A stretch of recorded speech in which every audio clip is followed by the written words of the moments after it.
Let's study with অনুপম চেনেলটোলৈ তোমালোকক স্বাগতম। আমি আজি কিছুমান প্ৰতিযোগিতামূলক পৰীক্ষাত বিভিন্ন প্ৰতিযোগিতামূলক পৰীক্ষাত আহিব পৰা কেইটামান সাধাৰণ জ্ঞানৰ প্ৰশ্ন উত্তৰ চাম আৰু তোমালোকক এইখিনিতে জনাই থওঁ যে এই ভিডিঅ'টো বিশেষত উচ্চতৰ মাধ্যমিক দ্বিতীয় বৰ্ষৰ ছাত্ৰ-ছাত্ৰীৰ বাবে প্ৰস্তুত কৰা হৈছে। স্বদেশ অধ্যয়ন বিষয়ৰ ষষ্ঠ অধ্যায় অসমৰ ৰাজনৈতিক বিকাশৰ ওপৰত এই লেসনটো বিকাশৰ সেই লেসনটোৰ অন্তৰ্গত কেইটামান চমু প্ৰশ্ন উত্তৰ আমি চাম। আহা আমি ভিডিঅ'টো আৰম্ভ কৰোঁ।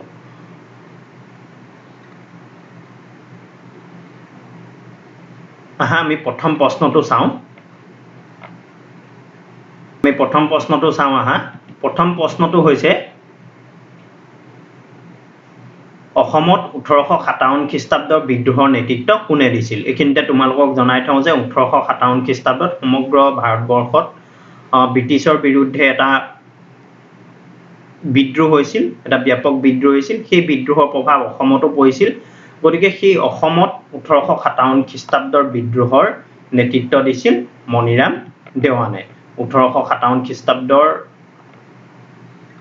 বিদ্ৰোহৰ অসমত নেতৃত্ব দিছিল মণিৰাম দেৱানে আৰু তেওঁ কন্দপেশ্বৰ সিংহ, আহোম ৰাজকোঁৱৰ কন্দপেশ্বৰ সিংহক ৰজা হিচাপে কি কৰিছিল? স্বৰ্গদেউ আহোম স্বৰ্গদেউ হিচাপে তেওঁলোক বিদ্ৰোহীসকলে ঘোষণা কৰিছিল। ইয়াৰ পিছৰ প্ৰশ্নটো আমি চাওঁ আহা।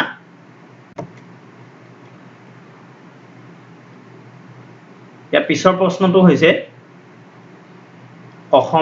অসম গণ পৰিষদ কেতিয়া গঠিত হৈছিল? তোমালোকক এইখিনিতে জনাই থওঁ যে অসম গণ পৰিষদ অসমৰ প্ৰথমটো আঞ্চলিক দল আছিল। অসমৰ প্ৰথমটো আঞ্চলিক দল অসম গণ পৰিষদ। সেই অসম গণ পৰিষদ দল কেতিয়া গঠন হৈছিল? উত্তৰটো হ'ব অসম গণ পৰিষদ দল গঠন হৈছিল 1985 চনত। 1985 চনত অসম গণ পৰিষদ দল গঠন হৈছিল। ইয়াৰ পিছৰ প্ৰশ্নটো চাওঁ আহা। কেপ্টেইন থমাছ ৱেলছক ব্ৰিটিছে কেতিয়া অসমলৈ প্ৰেৰণ কৰিছিল? বাৰম্বাৰ মানৰ আক্ৰমণ আৰু অসমত যি ৰাজনৈতিক অশান্তি হৈছিল আৰু তাৰ পৰৱৰ্তী সমসাময়িকভাৱে ব্ৰহ্মদেশৰ মানসেনাই যেতিয়া বাৰে বাৰে ব্ৰিটিছৰ ৰাজনৈতিক এলেকাত প্ৰৱেশ কৰিছিল তেতিয়া কেপ্টেইন থমাছ ৱেলছক ব্ৰিটিছ চৰকাৰে অসমলৈ প্ৰেৰণ কৰিছিল মানৰ বিদ্ৰোহ, মানৰ আক্ৰমণৰ পৰা আহোম ৰাজ্যক বচোৱাৰ বাবেও আহোম ৰজাইও সহায় বিচাৰিছিল ব্ৰিটিছক। গতিকে সেই কাৰণেই কেপ্টেইন থমাছ ৱেলছক ব্ৰিটিছে অসমলৈ প্ৰেৰণ কৰিছিল আক্ৰমণ কৰাৰ চলেৰে, মানৰ আক্ৰমণ প্ৰতিহত কৰাৰ চলেৰে অসমৰ ওপৰত এটা সম্যক ধাৰণা লৈ আহিবলৈ। আৰু সেই উদ্দেশ্যে কেপ্টেইন থমাছ ৱেলছ অসমলৈ আহিছিল কিমান চনত? 1792 খ্ৰীষ্টাব্দত।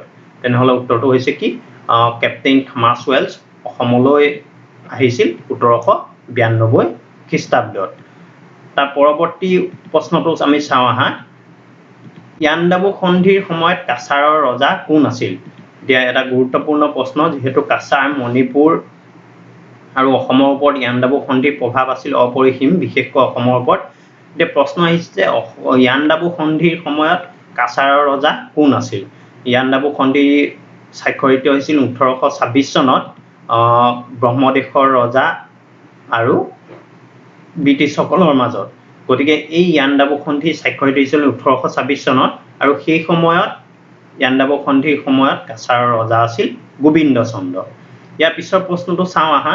পুৰন্দৰ সিংহক কোন চনত উজনি অসমৰ ৰজা পতা হৈছিল? তোমালোকে নিশ্চয় জানা যে বাৰম্বাৰ যেতিয়া ব্ৰিটিছ বিৰোধী বিদ্ৰোহ অসমত হৈছিল তেতিয়া কি হৈছিল? উত্তৰ পূৰ্বাঞ্চলৰ ব্ৰিটিছ শাসিত উত্তৰ পূৰ্বাঞ্চলৰ গভৰ্ণৰ জেনেৰেলৰ প্ৰতিনিধি ডেভিড স্কটে কি কৈছিল? উজনি অসমত বিশেষকৈ যি টুকুৰা ঠাইত আহোম ৰাজ্যৰ প্ৰভাৱ পৰিছিল, আহোম স্বৰ্গদেউসকলে শাসন কৰিছিল, তাত একোজন ৰাজকোঁৱৰক বা আহোম ৰজাক পুনৰ সিংহাসনত বহুৱাৰ তেওঁ গুহাৰি জনাইছিল, পৰামৰ্শ দিছিল। আৰু সেই প্ৰতিবেদনৰ ভিত্তিতেই পুৰন্দৰ সিংহক কি কৰা হৈছিল? উজনি অসমৰ কি কৰা হৈছিল? ব্ৰিটিছে এজন ৰজা পাতিছিল। গতিকে তেওঁক 50,000 বছৰি 50,000 টকাৰ বিনিময়ত, কৰৰ বিনিময়ত তেওঁক ৰজা পতা হৈছিল আৰু তেওঁ এতিয়া প্ৰশ্নটো হৈছে যে তেওঁ কোন চনত কি কৰা হৈছিল অসমৰ ৰজা পতা হৈছিল বা আহোম সিংহাসনত বহুওৱা হৈছিল এতিয়া আমি উত্তৰটো চাওঁ আহা পুৰন্দৰ সিংহক 1833 চনত কি কৰা হৈছিল উজনি অসমৰ ৰজা পতা হৈছিল ইয়াৰ পিছৰ প্ৰশ্নটো আমি চাওঁ আহা লাচিমা কৃষক বিদ্ৰোহৰ কেন্দ্ৰস্থল কি আছিল তোমালোকে নিশ্চয় জানা যে ব্ৰিটিছ সকলৰ বিৰুদ্ধে কেইবাটাও কৃষক বিদ্ৰোহ হৈছিল অসমত সেই কৃষক বিদ্ৰোহবিলাক মূলতঃ ৰাজহ বৃদ্ধি ভূমি ৰাজহ বৃদ্ধি কেন্দ্ৰ কৰি হৈছিল কিন্তু তাৰো অন্যান্য কিছুমান কাৰণো আছিল কিন্তু মূল কাৰণটো আছিল কি ৰাজহ বৃদ্ধি এতিয়া কথা হল ভূমি ৰাজহ বৃদ্ধি এতিয়া প্ৰশ্নটো হৈছে কি লাচিমা কৃষক বিদ্ৰোহৰ কেন্দ্ৰস্থল মানে কোন ঠাইক কেন্দ্ৰ কৰি লাচিমা কৃষক বিদ্ৰোহ সংগঠিত হৈছিল এতিয়া আমি যদি উত্তৰটো চাওঁ তেতিয়া আমি নিশ্চয় দেখিম যে লাচিমা কৃষক বিদ্ৰোহ বৰ্তমানৰ সৰ্থেবাৰী অঞ্চলক কেন্দ্ৰ কৰি কি হৈছিল সৰ্থেবাৰী অঞ্চলক কেন্দ্ৰ কৰি লাচিমা বিদ্ৰোহ সংগঠিত হৈছিল ইয়াৰ পিছৰ প্ৰশ্নটো চাওঁ আহা কোন অধিৱেশনত কংগ্ৰেছে পূৰ্ণ স্বাধীনতাৰ দাবী উত্থাপন কৰিছিল পূৰ্ণ স্বৰাজ বা পূৰ্ণ স্বাধীনতাৰ দাবী উত্থাপন কৰিছিল এতিয়া পূৰ্ণ স্বৰাজ বা পূৰ্ণ স্বাধীনতা তোমালোকে নিশ্চয় জানা যে 1947 চনৰ 15 আগষ্টতহে ভাৰতবৰ্ষই পূৰ্ণ স্বাধীনতা লাভ কৰিছিল কিন্তু তাৰ আগতে ভাৰতীয় জাতীয় কংগ্ৰেছৰ প্ৰত্যেক বছৰেকীয়া অধিৱেশনত অনুষ্ঠিত হয় সেই অধিৱেশনবিলাকত বিভিন্ন দাবী সন্দৰ্ভত আলোচনা হয় বা আন্দোলন সন্দৰ্ভত আলোচনা হয় বা কৰ্মসূচী সন্দৰ্ভত আলোচনা হয় এতিয়া প্ৰশ্নটো হৈছে কোনখন অধিৱেশনত ভাৰতীয় জাতীয় কংগ্ৰেছে পূৰ্ণ স্বাধীনতা বা পূৰ্ণ স্বৰাজৰ দাবী উত্থাপন কৰিছিল এতিয়া আমি উত্তৰটো চাওঁ আহা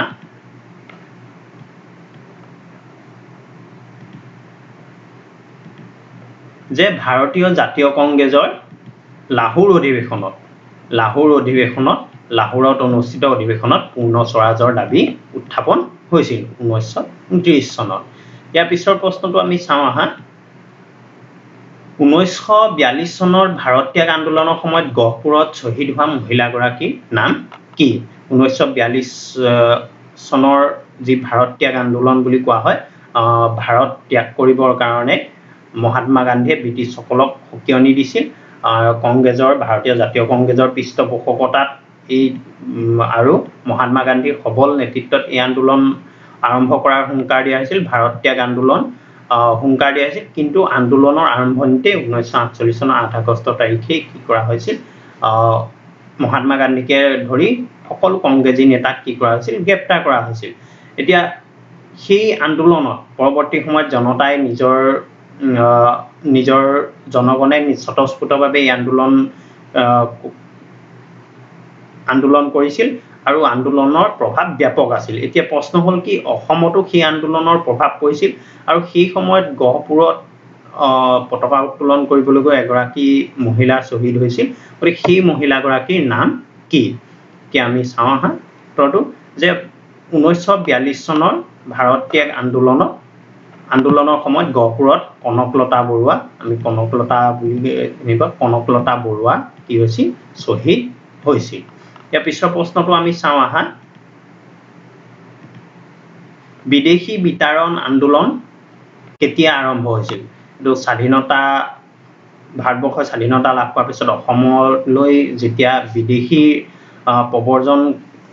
বিদেশী আগমন বাহিৰাগতৰ আগমন যেতিয়া কমা নাছিল বৃদ্ধিহে পাই গৈ আছিল তেতিয়া বিদেশী বিতাৰণ আন্দোলন আৰম্ভ হৈছিল সদৌ অসম ছাত্ৰ সন্থাৰ নেতৃত্বত আৰু এই আন্দোলনে পৰৱৰ্তী সময়ত কি হৈছিল অসম আন্দোলন নামেৰে নামাঙ্কিত হৈছিল বা জনা গৈছিল এতিয়া প্ৰশ্নটো হৈছিল এই আন্দোলন কেতিয়া আৰম্ভ হৈছিল এতিয়া বিদেশী বিতাৰণ আন্দোলন বা অসম আন্দোলন প্ৰকৃততে আৰম্ভ হৈছিল 1979 চনত ইয়াৰ পিছৰ প্ৰশ্নটো আমি চাওঁ আহা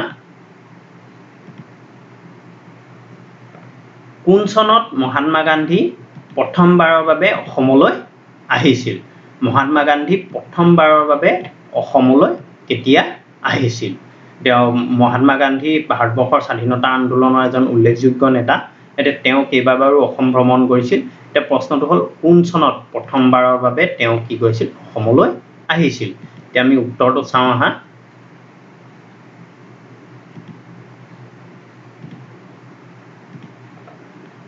1921 চনত পোন প্ৰথমবাৰৰ বাবে মহাত্মা গান্ধী কৈছিল অসমলৈ অসম ভ্ৰমণলৈ আহিছিল